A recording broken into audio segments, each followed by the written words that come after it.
I am an attorney. I have been practicing law in California for, almost 37 years now, since 1981.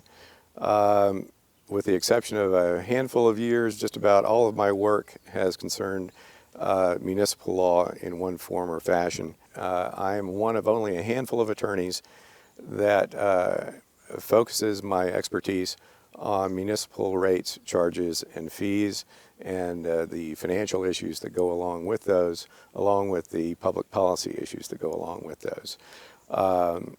I travel all over the state, which I find very helpful in giving me a broad perspective on how different cities handle these issues in different places. Here's what I have to say about St. Helena after taking a look at how you're doing things here with your water. St. Helena is an anomaly. You can tell simply by the sky-high rates that people are paying. When you compare St. Helena to other cities in the North Bay area, let's say 14 other cities that are close by, and especially those in the Napa Valley, St. Helena is far and away the most expensive for water rates of all of the cities. So when you spread them out on a chart, St. Helena is the outlier. They're the one at the far end. They're the one that everybody says, we don't want to be like St. Helena when it comes to our water rates. Now, the people in St. Helena that are paying those rates know intuitively something is wrong, but they can't quite put their finger on it. In St. Helena, you have this abnormally high water rate problem, largely because you have roughly 20% of your water usage going outside your city limits to out-of-city contract water users that set up contracts over a span of maybe 30 years in the past, some more recent, some older, by which these commercial enterprises outside the city are able to ask for and get water from St. Helena and create a demand on St. Helena's water supply. The only way that St. Helena can keep up with the demands of these outside users is to buy super expensive water from Napa, which costs 3 times as much as the indigenous or local water that you get from Bell Canyon Reservoir and from your underground water. So when you mix in the very, very expensive water from Napa with the water that you would normally get from inside the city of St. Helena, what you wind up with are extraordinarily high water rates for the residents of this city, paying for expensive water that they never even needed or wanted or asked for. What's a little ironic is if you look at the quantity of water that you can get just locally, it's almost exactly the same amount of water that the residents inside the city use every year. So why do you need all this expensive water from Napa? Well, it's obvious. Because they're commercial enterprises you've contracted to serve that need to have that quantity. And the only way you can get it to them is to buy this really, really expensive water and then send it back out to them. It's not your responsibility to serve water to anybody outside your city boundaries. And yet somehow this is a situation that was put in place over the last 20 years or so. And in my practice going all over the state, I have not seen any city anywhere, north or south or in between, where 20% of your water deliveries are going outside your city limits to consumptive water users. It is simply unheard of. And then on top of that, the residents of the city are asked to pay for the water that they really haven't generated a need for, and then pay a blended rate incorporating this expensive water. And that's one of the main reasons that your water rates are so high. However, that is something that can be addressed. And what it takes is the will to do it, simply that. Proposition 218 that you've heard about is not an obstacle to addressing this problem. Tiered rates are not an obstacle to addressing this problem.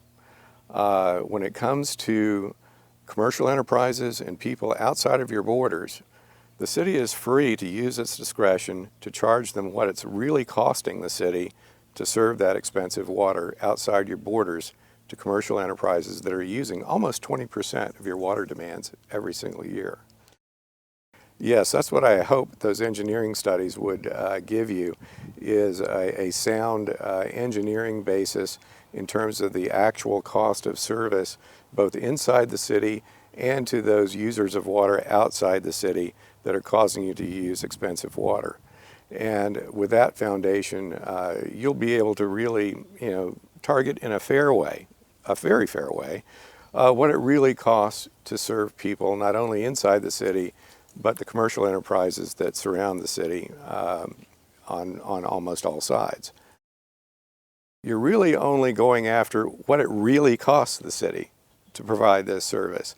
You aren't going after large profits or trying to soak the commercial users or trade off one group against another. That's not what we're talking about here. We're simply talking about recouping the city's actual expenses in a way that's fair and adjusting your rates so that the people who consume water pay for the water that they really demand and don't pay extra for it. I don't think that's unfair to anyone. I don't think it will cause the rates to go sky high or higher. It could cause the rates inside the city to go lower. But I don't think businesses or water users outside the city limits really have anything to fear. The base rates should really only be recouping the capital costs of the investment and equipment and capital outlay that the city has made for its pipes, for its pumps, for the reservoir, for any of those sort of hard assets, if you will, that have to be paid for and maintained before the first drop of water comes out of your faucet. But after that point, that's where the base rate should stop. The base rate is not a mechanism to maintain financial stability necessarily. It is a component of the rate that's designed to take care of your capital infrastructure. And then, on top of that, you pay for the cost of water that you acquire, and you pay for operational costs and the guy that drives the truck that takes care of the repairs, all of that sort of thing. And if you do that in a fair and equitable way, the base rates that you're talking about should never be as high as the kind of rates you're describing. You have to look at how the city got into this problem in the first place. It goes back 20 years. They made contracts with out-of-city water users that provide water to those users and guarantee that they will get water, but do not guarantee a supply for that water.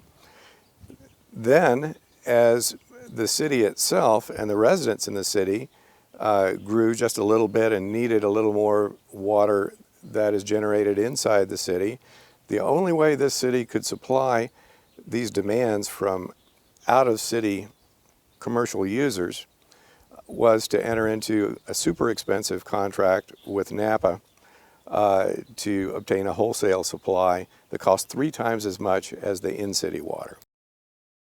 First of all, you need to look at these contracts with the commercial users that are outside the city limits. I would suggest first that the rates to those customers be adjusted, and those contracts don't last forever. In fact, some of them don't even have a term to them, which makes it a little ambiguous as to when they might end.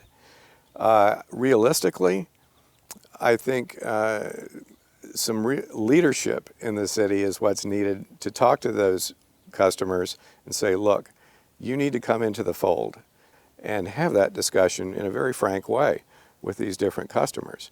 That's what will help sort of transform the economic losses that you're suffering now into turn it on its head practically so that you are benefiting the city budget. The reality is this. I haven't seen any other city that gives away its services outside its borders like St. Helena does. something happened in the last 20 years, I don't know what or how, that prompted this city to essentially, practically speaking, give away water services outside its city boundaries at a discounted price and without demanding that the people receiving that water, even on a long-term basis, join the fold and come into the city where they can be full partners with you in what you're trying to accomplish as a city. Having looked at some of those contracts, I can tell you that there is a lot of flexibility there on both sides, and the opportunity for the city to help make this right. You need to build some equity into your rates because ordinary people need to live in St. Helena too. The lady on a fixed income that's a widow, how can she afford $200 or $300 a month in water bills? A small business person who opens a shop in St. Helena, how can he or she afford $1,400 or $1,600 a month in pure water charges? These are the sorts of things that drive away residents, small businesses, and in the long term sort of decay some of the core of your city that makes your city well-rounded and gives it life with a diversity of people and incomes and businesses. So you can't really overestimate the importance of the equity and the fairness in your municipal services, because that's what people count on, and that's what they look at when they look at a city. Do I want to live here? Do I want to start a business there? Do I want to invest there? And it's the hallmark of a well-managed city. When municipal services have skewed unfair rates and things that are hard to explain, it makes people shy away. So there are a lot of reasons why it's important to get this right for the city, and I think everyone in the city, including the commercial users, will benefit by a fair and equitable rate structure that you can get by meeting this issue head on. I can tell you that the broad statement that tiered water rates are incompatible with your system is simply not accurate. Almost 100% not accurate. Tiered water rates are permissible in a city when the different tiers or the different rates, whether they are higher rates or lower rates, correlate with the costs of providing the service. Now, as a matter of fact, within your city, you do have areas where the costs of providing the service are higher. That ought to be looked at carefully. You have high elevation pressure zones that have inordinately high capital costs and operational costs for pumping, and that needs to be considered in making the rates. The people who are in the main pressure zone where 90% of the people live shouldn't be subsidizing those high costs that are imposed by other users. But let me stress this. When it comes to the out-of-city contract water users that are completely outside of your city, Proposition 218 and the legal constraints on tiered rates don't even apply. It doesn't even enter the discussion. And it is a red herring. There are very, very few cities that don't have multiple sources of water. Every city does what it can to secure its water future by obtaining water from different sources, from a smorgasbord of sources, whether it's groundwater, whether it's water out of a reservoir, whether it's contract water either from the state water system or the CVP or any other water supplier. And smart cities will actually lock up as many different water sources as they possibly can because when you get into a drought situation, you can't be certain which sources of water are going to be cut back or will disappear or will become unreliable. You need diversification in your water portfolio, and the presence of multiple sources of water has absolutely nothing to do with tiered rates. Your contract with Napa for 600 acre-feet of water is what's called a take-or-pay contract, which means you have to buy that water. Now, I believe the current mayor thinks that because you have to buy that water from Napa and get that 600 acre-feet of really expensive water, that forces your internal residents of the city to pay for the extra cost of that expensive water. That simply is not true. It doesn't wash. In combination with that water from Napa, of course, you have to add almost twice as much water from your local sources. And when you look at establishing rates, what you need to look at is allocating the costs so that the people who are paying for water are matched up properly with the sources and costs of the water that are attributable to them as users. But that doesn't mean that you can't have tiered rates. It doesn't mean that you cannot allocate the cost of that expensive water to the water users who ought to be paying for it. Let me put it this way, which is kind of blunt. In general, outside of a contract, there is no legal obligation whatsoever to serve water to anyone outside of your city, period. The only reason St. Helena is serving water outside of its city boundaries is because there are users out there that have contracts with the city that they entered into 5 to maybe 30 years ago. And those contracts are the only basis for serving them. So when you charge those users for their water, it is purely in what you call a proprietary basis. You can, as a city, act just like a business. Fact is, you could charge rates to out-of-city users that give you what's called a fair rate of return, similar to a profit or setting aside a reserve fund. There is legal precedent for that. I think what's been suggested to this point really merely is recouping the extra expense that you've incurred from this very expensive water contract with Napa. But apart from that, you have a great degree of freedom to collect different charges, different rates, higher rates, if you will. You could charge lower rates if that was your choice to water users outside the city limits. It's all a matter of what you negotiate in a contract. The problems we're talking about are fixable. That's a message I'd like to deliver. And the key to doing that, which is something I can't contribute, is leadership.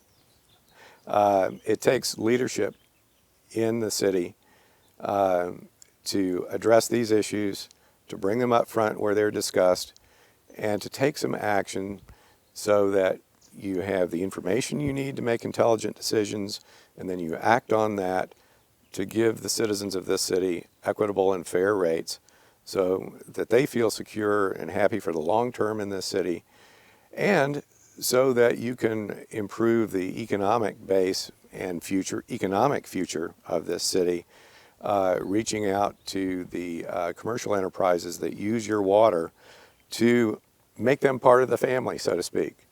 And this is I want to stress, it doesn't need to be an adversarial or any kind of difficult process. I think it should be a welcoming process where you're bringing businesses and people into your city and including them in the discussion and making them part of the future of your city.